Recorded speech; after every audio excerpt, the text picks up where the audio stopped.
Bismillahirrahmanirrahim. Assalamualaikum warahmatullahi wabarakatuh. Waalaikumsalam warahmatullahi wabarakatuh. Alhamdulillahi rabbil alamin. Wabihi nasta'in ala umurid dunya waddin. Wa ala alihi wa sahbihi ajma'in. Qala rabbi syrah li sadri wa yassir li amri wa hlul uqdatam min lisani yafqahu qawli. Qala Allah ta'ala fil Qur'anil Karim. A'udzu billahi minasyaitonir rajim. Ya ayyuhalladzina amanu in tansurullaha yansurkum wa yusabbit aqdamakum. Saudara-saudara sebangsa setanah air, seluruh rakyat Indonesia yang menyaksikan press conference pada kesempatan kali ini, kami tim hukum baik Gus Nur atau Sugi Nur Harja juga Bambang Trimulyono malam ini perlu untuk memberikan klarifikasi secara langsung, secara cepat, sebagaimana suara yang sudah saya edarkan. Saya sudah menghimbau kepada seluruh media atau masyarakat untuk tidak mengutip sumber informasi yang tidak jelas otoritasnya. Kalau itu dari Mabes Polri silahkan, tapi kalau di luar Mabes Polri mohon untuk tidak diedarkan. Dan hari ini kami ingin memberikan statement resmi dari tim hukum Gus Nur dan juga Bambang Trimulyono. Dan memang masih ada tim hukum yang lain, kami banyak tim, cuman Bang Egy Sujana Mastal sedang ada di Pangandaran, kemudian ada tim Bang Juju tadi juga ada kegiatan lain, Bang Yasin Hasan Bayangkara juga sedang menerima klien yang lain, sehingga malam ini kami bertiga sengaja untuk menyampaikan informasi yang paling penting agar informasi ini bisa segera diterima. Ada 3 poin utama yang hendak kami sampaikan. Yang pertama terkait kronologi asal muasal Gus Nur ditetapkan tersangka termasuk penangkapan Bambang Trimulyono. Yang kedua nanti fakta pemeriksaan yang akan disampaikan oleh rekan kami Riki Fatamazaya Munte SHMH.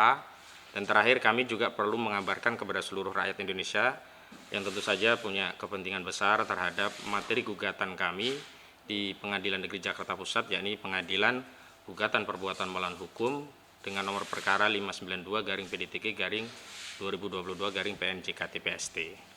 Baik, untuk menyingkat waktu, yang pertama kami jelaskan bahwa klien kami Gus Nur itu dipersoalkan dengan 2 surat panggilan. Surat panggilan yang kedua memang hari Kamis ini.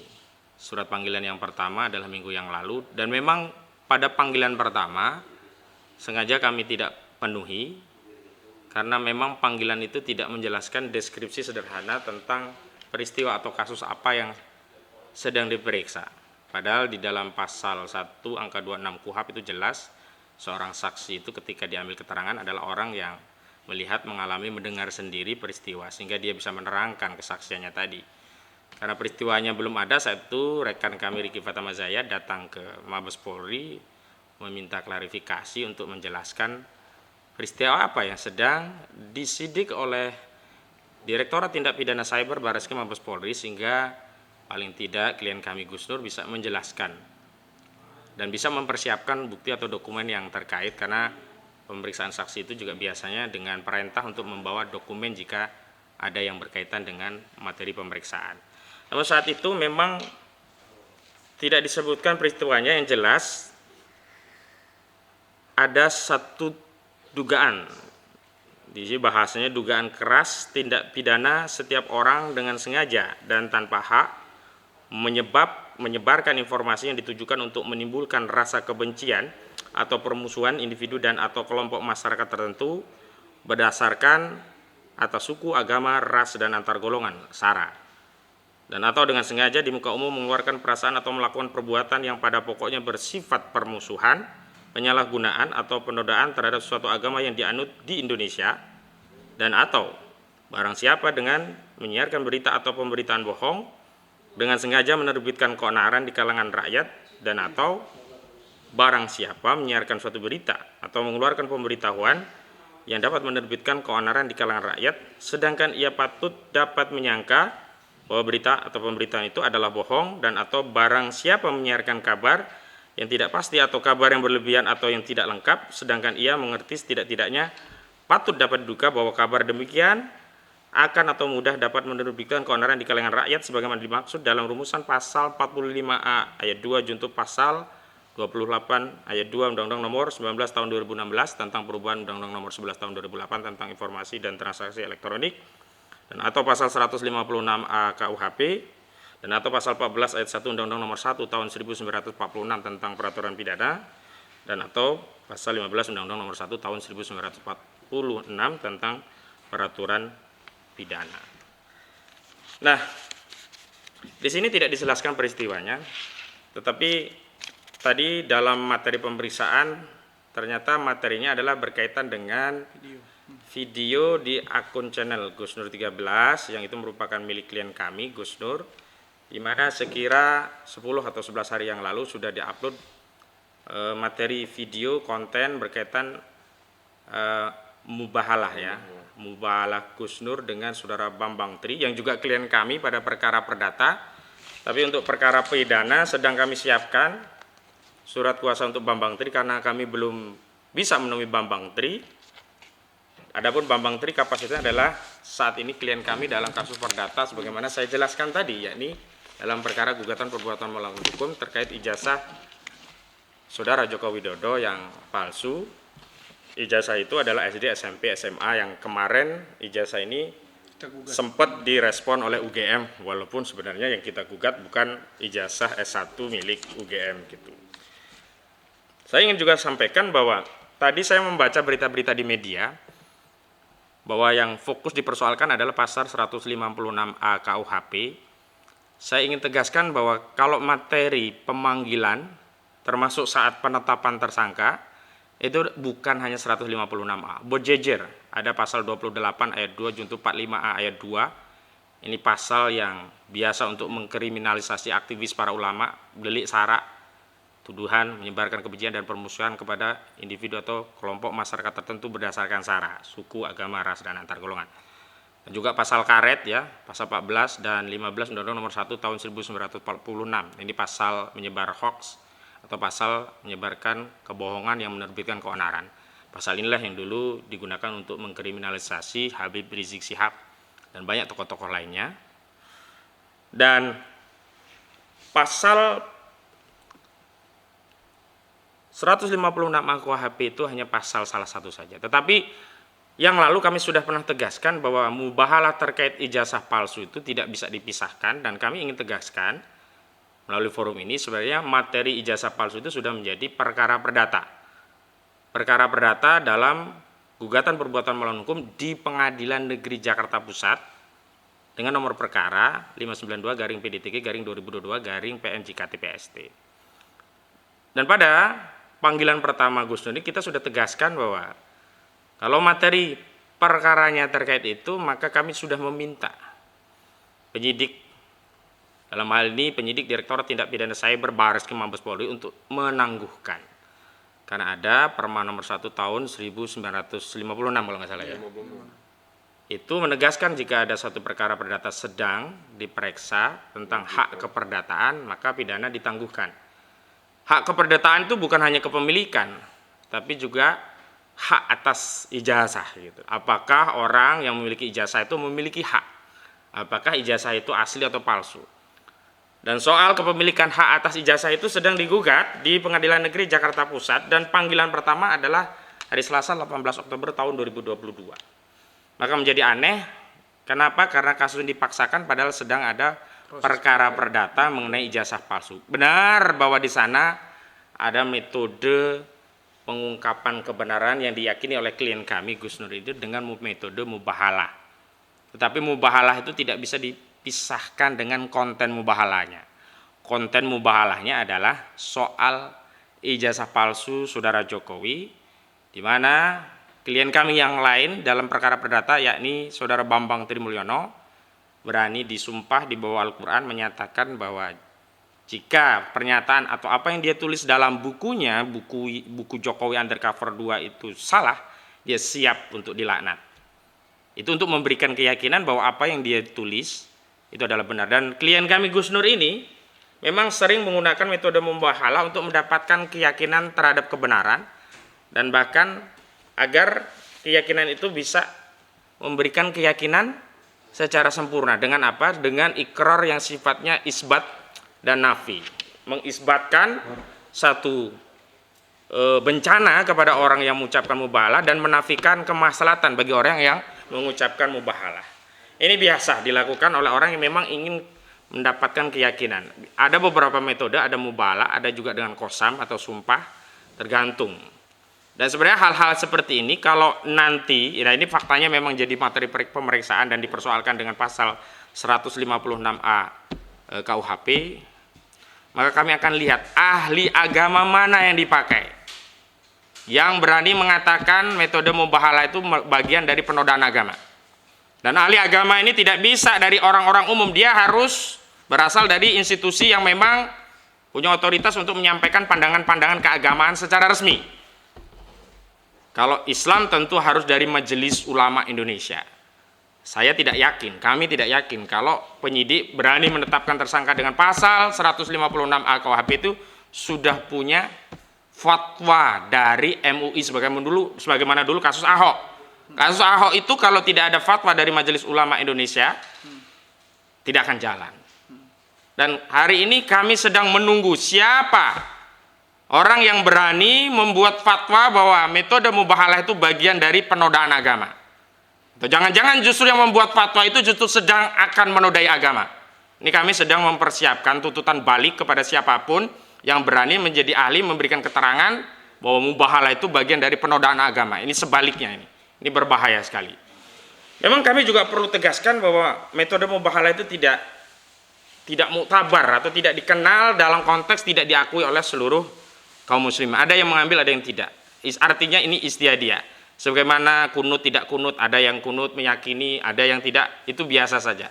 Tetapi kalau ini ditarik sebagai materi penodaan agama, maka kami nanti akan mempersoalkan siapa ulama dari organisasi mana ulama yang berani mengatakan mubahalah Gus Nur itu adalah bagian dari penodaan agama.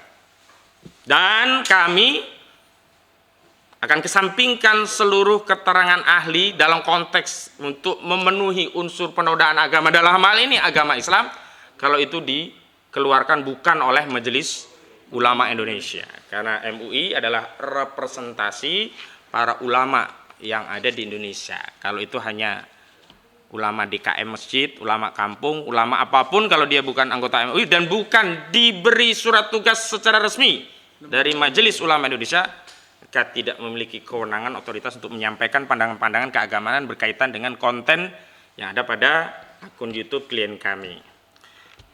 Kami perlu sampaikan bahwa kami menduga kuat apa yang dialami klien kami baik Bambang Tri maupun Gus Nur ini tidak lepas dari ikhtiar keduanya untuk mencoba menegakkan kebenaran dan mencari keadilan. Kebenaran tentang apa? Tentang kesahihan ijazah dari saudara Joko Widodo.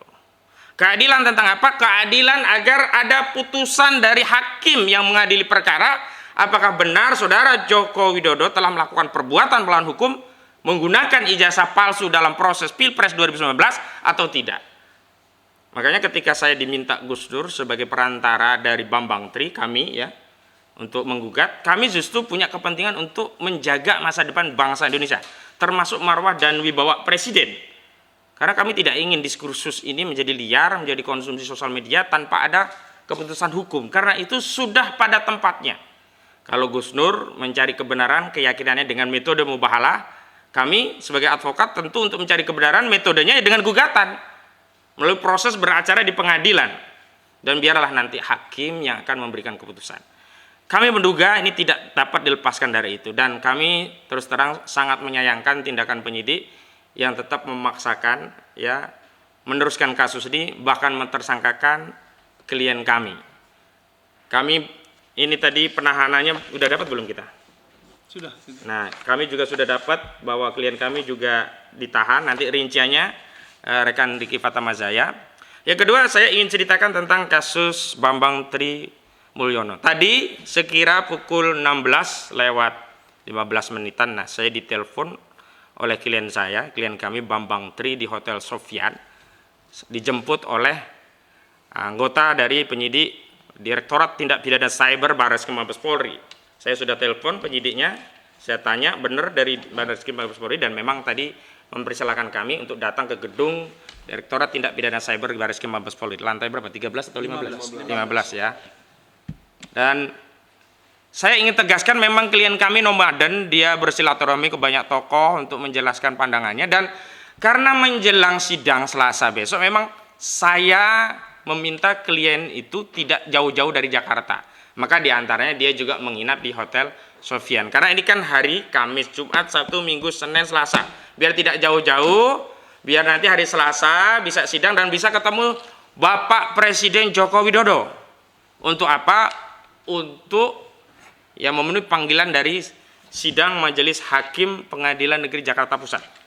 Dan perlu saya konfirmasi, saya sudah mendapatkan panggilan resminya. Panggilan resmi itu karena kami daftarkan lewat e-court, panggilan resmi itu juga dikirimkan secara e-court, elektronik.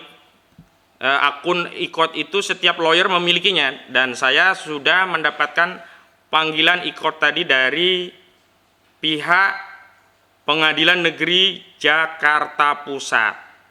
Dan sebagaimana dirilis media juga sudah ada agenda pemanggilan kasus 592 PDTG. Ini bisa di zoom nggak ini rekan-rekan? Ada di sini. Udah kelihatan belum?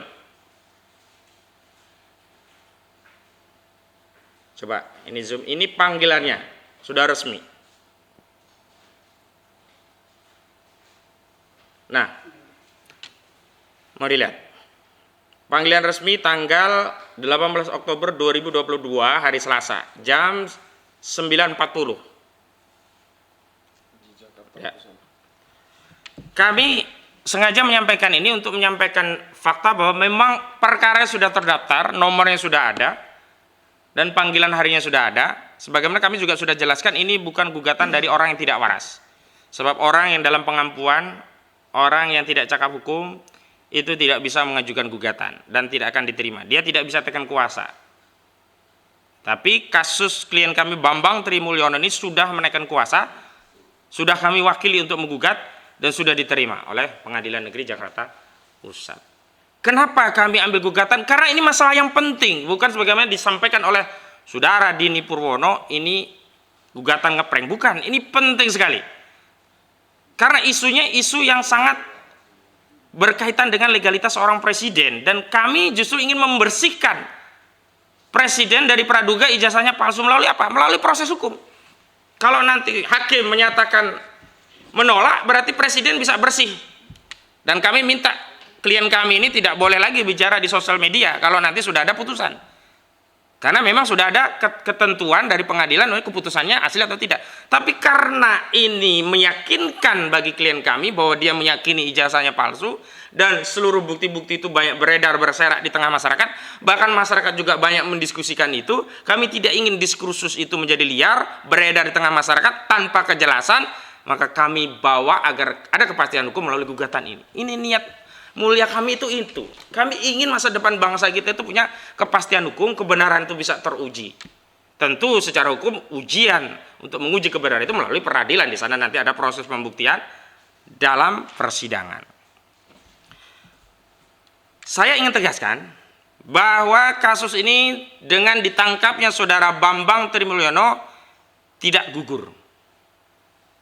Tetapi terus terang, tindakan Barreskrim Mabes Polri yang menangkap klien kami ini akan menghambat proses gugatan perdata kami. Di antaranya apa? Di antaranya ketika hadir dalam panggilan pertama, klien kami terpaksa tidak bisa hadir karena ditahan. Akhirnya hanya bisa diwakili oleh kami. Dan nanti pada proses mediasi itu harusnya prinsipal yang datang. Kami tidak tahu apakah nanti bisa kami ajukan penangguhan sehingga bisa hadir dalam rangka bermediasi, ketemu langsung dengan Saudara Joko Widodo selaku Presiden Republik Indonesia, karena dalam proses mediasi itu harus dihadirkan prinsipalnya, tidak boleh diwakili. Kenapa? Agar ada proses yang alami, tidak terganggu dengan otoritas kuasa hukum, biar para pihak bisa ketemu langsung. Sehingga kami tegaskan hari Selasa tanggal 18 Oktober 2022 tetap ada sidang, tetap resmi, tetap sah. Kuasa tidak hilang haknya karena ada proses hukum, dan gugatan tidak menjadi gugur karena ada proses hukum pidana terhadap klien kami. Ini tetap jalan. Jadi tanggal 18 nanti tetap jalan dan kami akan wakili dan surat kuasa juga sudah kami daftarkan. Itu pengantar dari saya dan sekarang saya ingin kejelasan kronologis sejak pengantaran Gus Nur ke Bareskrim, termasuk akhirnya juga rekan kami ketemu Saudara Bambang Tri di Bareskrim Mabes Polri di Direktorat Tindak Pidana Cyber. Kepada rekan Riki Fatamazaya dipersilakan. Bismillahirrahmanirrahim. Assalamualaikum warahmatullahi wabarakatuh. Terima kasih Bang Ahmad Ghazinuddin dan tim lawyer advokasi lainnya. Dan kami ingin sampaikan tadi pemeriksaan itu dimulai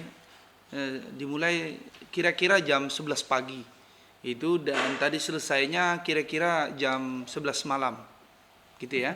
Sampai berita ini digulirkan. Memang kita juga melihat banyak berita-berita yang beredar. Tetapi pada prinsipnya kami di dalam pemeriksaan oleh penyidik itu tadi sudah kita juga menjelaskan bahwasanya kalau toh ini tetap di BAP, apalagi klien kami ditetapkan sebagai tersangka dan langsung dibuat di situ surat penangkapan begitu ya. Dan juga ketika sudah tadi awalnya diperiksa sebagai saksi, naik statusnya menjadi tersangka, maka tadi pun itu sudah diperiksa di BAP sebagai tersangka, begitu. Nah, tinggal menunggu proses selanjutnya. Dan kami juga tadi menjelaskan, baik tadi yang dikenalkan ke kita itu adalah Kasubdit Cybernya, ada juga Kanitnya, bahwasanya saya tetap menerangkan kepada mereka bahwasanya bagaimana ceritanya Pak penyidik, Bapak polisi yang hari ini memeriksa klien kami, kalau yang dipersoalkan itu adalah undang-undang ITE-nya menyebabkan keonaran, onar yang mana? Gitu. Kenapa? Karena yang disampaikan dalam video-video yang ada, YouTube yang ada di channel Munziat channel ya. Bukan. Akun Gus Nur 13 ini official. Ini ofisialnya itu kan memberitakan terkait dugaan ijazah palsu yakni Presiden Joko Widodo, yang mana pada pokoknya hari ini itu sudah dilayangkan gugatan di Pengadilan Negeri Jakarta Pusat dan sudah terdaftar dan juga sudah dijadwalkan hari Selasa tanggal 18 Oktober 2022 itu akan disidangkan perdana. Mengapa ini tetap dilanjutkan? Kalau yang dipersoalkan itu adalah perkara dugaan ijazah palsu Presiden Joko Widodo. Tapi kalau yang dipersoalkan itu adalah undang-undang penistaan agama gitu ya, 156 AKUHP, itu berarti terkait video ada mubahalahnya. Saya bertanya, mubahalah ini ada di dalam hukum Islam dan ini adalah syariat Islam untuk menunjukkan kebenaran, mana yang benar, mana yang berbohong gitu ya. Siapa yang zalim, siapa yang benar begitu loh. Tetapi tetap saja penyidik mengatakan bahwasanya mereka juga sudah memeriksa ahli, walaupun tidak didetailkan ahlinya dari mana saja begitu. Karena saya juga menyampaikan salah satu otoritas ketika ini dapat dikatakan penghinaan atau tidak, itu yang paling dapat dipercaya itu adalah Majelis Ulama Indonesia. Gitu. Tetapi tetap saja dengan alasan bahwasanya ini sudah ada pemeriksaan oleh saksi-saksi yang lain, ahli yang lain, maka dengan gelar perkara oleh para penyidik kata mereka itu waktu saat itu tadi malam ini itu sudah ditetapkan Gus Nur sebagai tersangka. Dan tetap kita juga tadi beradu argumen, menyampaikan dasar-dasar hukum yang ada. Kita juga menyampaikan ketika ini sudah ada dasarnya menurut Perma ya Bang. Perma nomor 1 tahun 1996. Pasal 145 ya. 145 HIR itu bahwasanya ketika ada kalau yang Perma nomor pasal 1 nomor 1 tahun 1956. Iya, itu maksud saya. Itu kan mestinya itu diundur dulu gitu loh. Ditangguhkan dulu persoalan pidananya sampai terbukti dengan jelas perkara-perkara perdata. Dalam hal ini kan sudah ada gugatan di Pengadilan Negeri Jakarta Pusat seperti yang kami sampaikan di awal. Tapi toh tetap saja. Nah, dan ini juga justru membawa pengaruh di tengah-tengah masyarakat. Kok tiba-tiba ini terjadi begitu ya? Tiba-tiba terjadi, mestinya Pak Presiden Joko Widodo tinggal datang saja, KPU tinggal datang saja, Kemendikbud, Dikti tinggal datang saja ke Pengadilan Negeri Jakarta Pusat untuk menjawab hal-hal yang dipertanyakan oleh masyarakat, dan dalam hal ini klien kami. Kok ini makin melebar begitu, dan kita protes begitu ya. Demikian tadi ke para penyidik, dan tadi kita juga ketemu dengan klien kami secara perdata itu Pak Bambang Tri waktu di penyidikan itu di Mabes Polri, dan sekarang juga beliau ini sudah juga ditetapkan sebagai tersangka gitu, sebagai tersangka. Nah, ini juga yang menjadi protes kami, ini klien kami secara perdata. Tadi kami belum bisa mendampingi secara langsung karena memang kuasa yang ada di kami itu baru perkara perdatanya, belum pidananya. Tadi baru kita siapkan, dan kita tadi juga minta ke para penyidik, karena ini ancamannya di atas 5 tahun, maka wajib didampingi pengacara. Dan Pak Bambang Tri juga menunjuk kami sebagai pengacara, karena kami juga tadi ada di Mabes Polri, belum selesai membuat, karena juga mendadak begitu ya kasus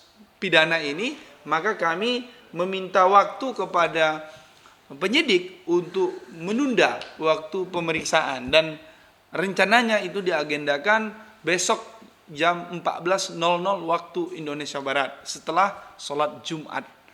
Nah, dan dalam perkara ini tadi juga rekan kami, senior saya sudah menyampaikan bahwasanya perkara perdata tetap lanjut.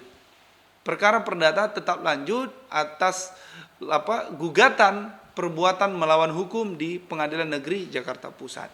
Dan juga himbauan kepada seluruh masyarakat, tolong doakan klien kami yakni Gus Nur dan juga Pak Bambang Tri yang ingin meminta keadilan gitu ya, meminta kebenaran melalui jalur Pengadilan Negeri Jakarta Pusat, tapi diperlakukan demikian. Dan juga doakan terkhusus juga kepada klien kami Gus Nur yang hari ini dituduhkan sebagai penista atau penoda agama, dan yang dikarenakan dugaan kuatnya itu karena diperiksa, materi pemeriksaan itu adalah karena mubahalahnya. Padahal kembali kami jelaskan, mubahalah ini adalah bagian dari ajaran Islam, adalah hukum Islam yang ingin mencari kebenaran, dan ketika orang-orang yang berbohong maka dia dilaknat seperti itu. Jadi walaupun tidak sering dipakai oleh kaum muslimin yang lain dalam kontemporer hari ini, tapi kalaupun dilakukan itu ada ajarannya. Tetapi kalau sampai dikatakan sebagai penodaan agama, penistaan agama, ini yang menjadi tanda tanya di tengah-tengah masyarakat, mengapa ini terjadi. Dan dugaan kuat kami ini terlalu dipaksakan terhadap klien kami. Itu saja mungkin Bang yang ingin saya sampaikan. Saya juga ingin sampaikan bahwa malam ini saya tadi juga ditelepon oleh putra Gus Nur Munjiat di Malang. Rumah Gus Nur di Malang didatangi oleh penyidik dari Direktorat Tindak Pidana Cyber Barreskrim Mabes Polri untuk melakukan penyitaan kepada sejumlah barang bukti. Awalnya tadi saya meminta agar difotokan suratnya, agar saya pastikan apakah ini benar, ada surat tugas dan sebagainya.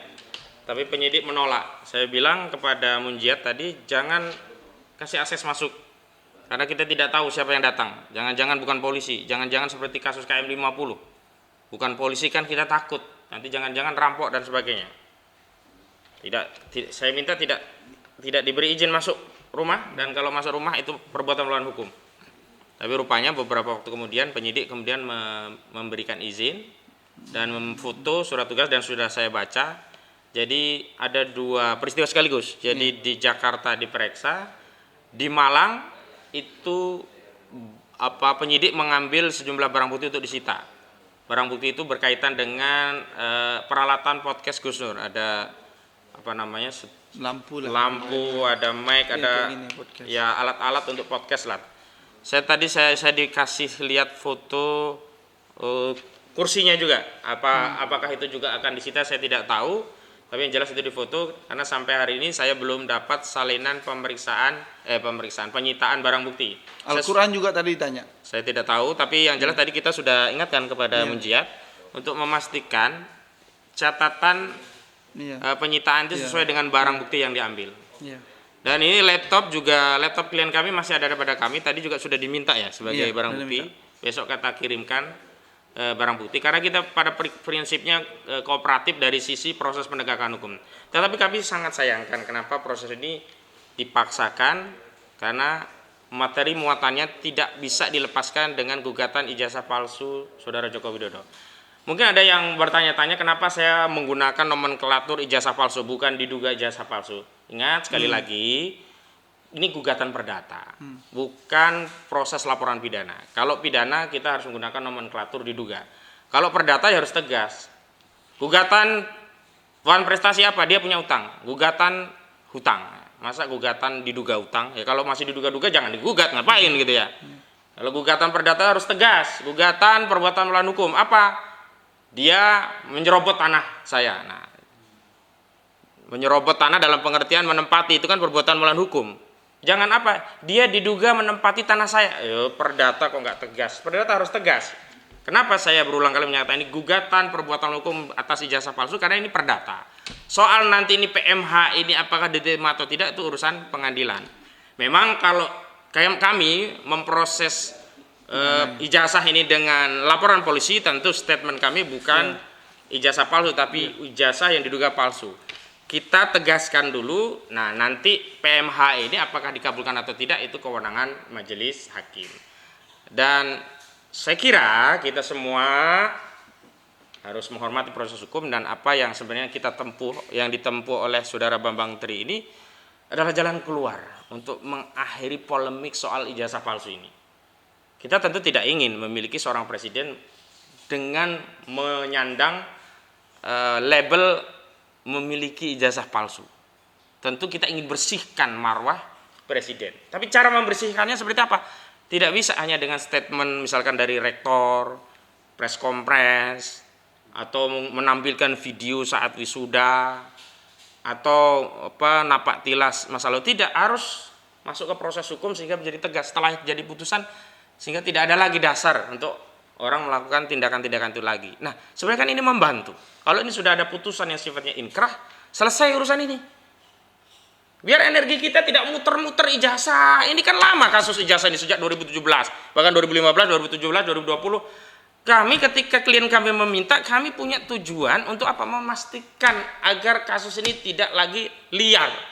Sudah dikanalisasi melalui pengadilan dan nanti akan ada keputusan. Dan kalau keputusan itu sudah bersifat final, inkrah, maka tidak ada lagi ya hak atau tidak lagi dibenarkan orang bicara-bicara tentang ini. Nah, kalau hari ini menjadi perdebatan publik wajar karena ini menjadi objek perkara. Sehingga saya juga himbau kepada Pak Kapolri, Pak Listio Sigit Prabowo, Pak, ini ketika masyarakat banyak berdiskusi tentang soal gugatan ini, ijazah palsu ini, jangan kemudian dipersoalkan dengan menyebarkan kebohongan, hoax. Ini kan materi yang ada dalam gugatan. Biarkan sajalah masyarakat memiliki pendapat, pandangan. Dan bahkan kita sangat terbuka untuk menerima masukan-masukan verifikasi. Siapa tahu ada teman sekelas Pak Jokowi saat sekolah dia mau memberikan keterangan. Nah, itu kan membantu Pak Presiden. Silakan berkoordinasi dengan Bapak Presiden atau mungkin Seknek atau mungkin kepada saudara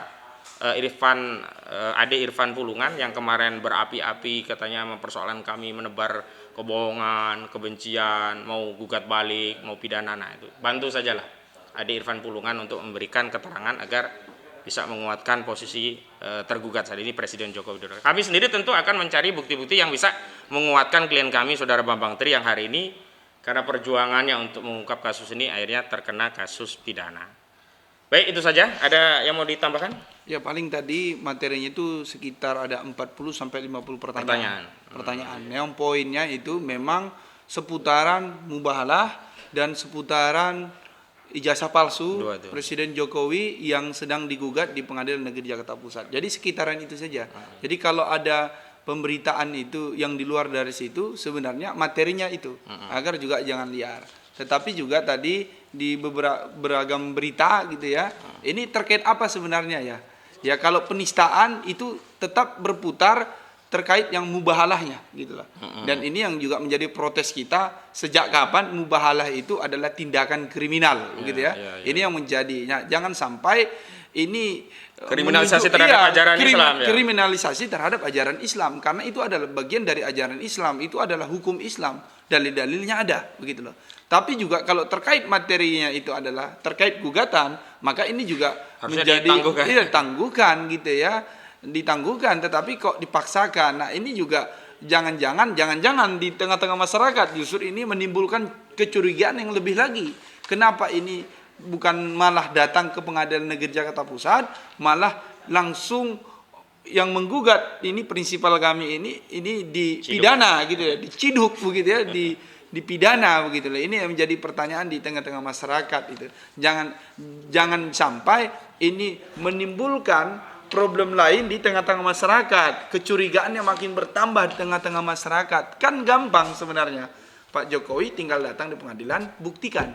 Bukan malah klien kami ditangkap. Klien kami Bapak Bambang Tri dan juga Gus Nur. Padahal mereka hanya ingin mengetahui kebenaran, mengetahui asli dan menginginkan keadilan. Seperti itu. Nah, ini jangan sampai di tengah-tengah masyarakat muncul kriminalisasi terhadap ajaran Islam. Seperti itu.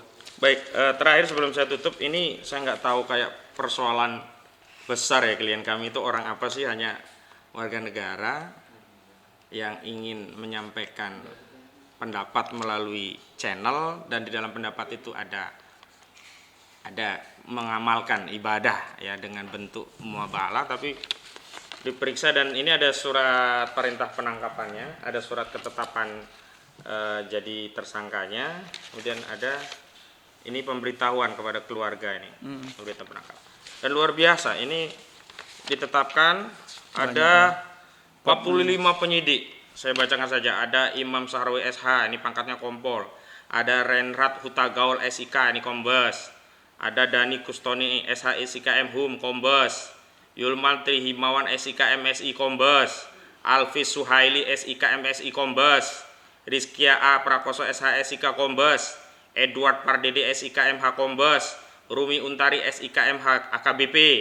Safi'i Nasikin SH SIK MH AKBP. Langgeng Utomo SHMH Kompol. Andri Handoko SIK MH Kompol. Ibtu Bayu Pati SIK MH Kompol. Totok Budi Sanjoyo SIK Kompol. Audi Josi Os Eskom SIK MTMSI Kompol. Nugrahadi Esos SIK MTMSI Kompol. Jeffrey Brampe Eskom SIK Kompol. Elias Munte, sama ini barangkali sama ente ini. Munte juga ini, Elias Munte SH AKP. Ajun Komisaris Polisi ya. Sandi Karisma ST AKP. Atang Setiawan itu, Asti Setiawati SH itu, Bambang Iriawan SHMH itu, Bambang Haryanto Siregar STMM IBDA, Rinoto Adi Prasojo Eskom IBDA, Roni Adrian SH IBDA, M Yusuf SH IBDA, Faruki Naulufar SH IBDA, Uluan Marojahan SH IBDA, Langlang Prawira Eskom UCA IBDA, Ari Rahman Kurniawan Estra IBDA, William Madave Hamonangan SSTRK IBDA, kemudian Winarno Bripka, Resa Mesedali SH Bripkol, Wahyu Sandika Brikpol, Deni Iskandar SH Brikpol, Sali Sarmelia Aziz SH Brigadir, KD Ayu Dwi Lestari SH Briptu, Khoirotun Nisa Briptu, Tubagus Muhammad SH Briptu, Syari Afriani Briptu, Satrio Bimo Rekso Sanjoyo P Briptu, Ninyoman Ayu Kinari SH Briptu, Ahmad Arif Briptu, Riko Abdi Pribadi Bribda, ke-44 Maulana Mubaratol Haj Bribda, dan 45 Sandri Alam Ramadana, 45 penyidik Bribda. Sebenarnya banyak penyidik ini menurut kami sih lebih bermanfaat kalau untuk mengungkap tragedi Kanjuruhan. Karena Kanjuruhan dengan meninggalnya 140-an lebih, bahkan hampir 20 ya, ada yang data sampai 200, itu lebih banyak membutuhkan tenaga-tenaga penyidik untuk mengungkap kasus itu secara tuntas ketimbang ngurusi klien kami. Klien kami nggak akan lari, dia lahir dan besar di negeri ini. Tapi dengan begitu banyaknya kami juga tidak tahu atensinya seperti apa kok sampai banyak begini. Baik, itu saja yang bisa kami sampaikan. Mudah-mudahan kami akan bisa mengabarkan perkembangan kasus klien kami dan kami terus memohon doa dukungan dari seluruh warga negara Indonesia, rakyat Indonesia, karena sekali lagi ikhtiar yang dilakukan oleh Bambang Trimulyono ini sebenarnya bukan ikhtiar bagi kepentingan pribadi seorang Bambang, tapi itu demi kepentingan seluruh rakyat Indonesia, termasuk apa yang dilakukan Gus Dur untuk mencari keyakinan benar tidaknya ijazah itu palsu atau tidak. Dia kemudian gunakan sarana podcast dan kemudian menggunakan metode mubahalah untuk mencari keyakinan akan kebenaran. Itu juga sebenarnya ingin membantu kita semua untuk memastikan kasus. Karena itu mohon doa dan dukungannya. Baik, itu saja yang bisa kami sampaikan. Untuk mengakhiri rilis kita tutup dengan doa kifaratul majlis. Subhanakallahumma wa bihamdika asyhadu an la ilaha illa anta astaghfiruka wa atubu ilaik. Wassalamualaikum warahmatullahi wabarakatuh. Waalaikumsalam warahmatullahi wabarakatuh. Takbir. Allahu Akbar.